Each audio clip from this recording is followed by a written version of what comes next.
is there for the families and friends. Well, Health Cabinet Secretary Mutahi Kagwe has announced that Kenya hopes to graduate from the Global Alliance for Vaccines and Immunizations-GAVI-Supported supply of primary vaccines, including those used for immunization by the year 2027. The CS who spoke at the Revital Healthcare EPZ Limited in Kilifi County said Kenya hopes to boost its vaccine production from the current 30% to 40% in line with the President's directive on the need to support local manufacturers. In the meantime, Kenya reported 495 new coronavirus infections from 4,929 samples screened, pushing the positivity rate to 10%, as reported by Purity Museo. Kenya aims to join the list of 16 other countries across Southeast Asia, Africa, Eastern Europe and Latin America in transitioning out of the Global Alliance for Vaccines and Immunizations-GAVI. This means Kenya will begin to fully self-finance their vaccine programs by 2027. Health Cabinet Secretary Mutahi Kagwe announced that the decision is in line with President Kenyatta's directive on procurement of 40% from local manufacturers and suppliers. There is pride as a nation when we produce our own medicines locally.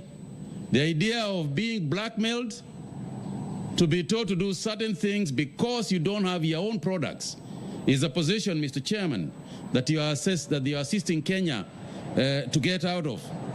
Kagwe, who was speaking in Kilifi County at the Revital Healthcare EPZ Limited, said it was time the country took advantage of the existing huge potential in the production of healthcare products by local companies. Production of health facilities is not actually new to us.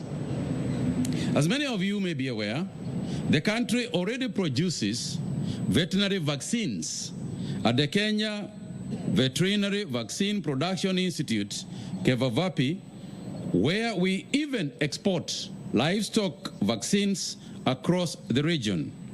Kenya imports 70% of her pharmaceutical requirements, including vaccines and other biological products. GAVI, through the COVAX facility, has delivered 1.52 million doses of AstraZeneca COVID-19 vaccine to Kenya, but it remains uncertain when another consignment to administer second doses to those who received their first jab will arrive, owing to the global vaccine shortage. A total of 865,897 persons have so far been vaccinated against COVID-19 disease. In the meantime, Kenya's coronavirus positivity rate stands at 10% after 495 new coronavirus infections were reported in the last 24 hours from 4,929 samples screened. You recall that yesterday we were at about 9.8%. Today we are at 10%. It tells you that we are averaging, and we are averaging around the same region.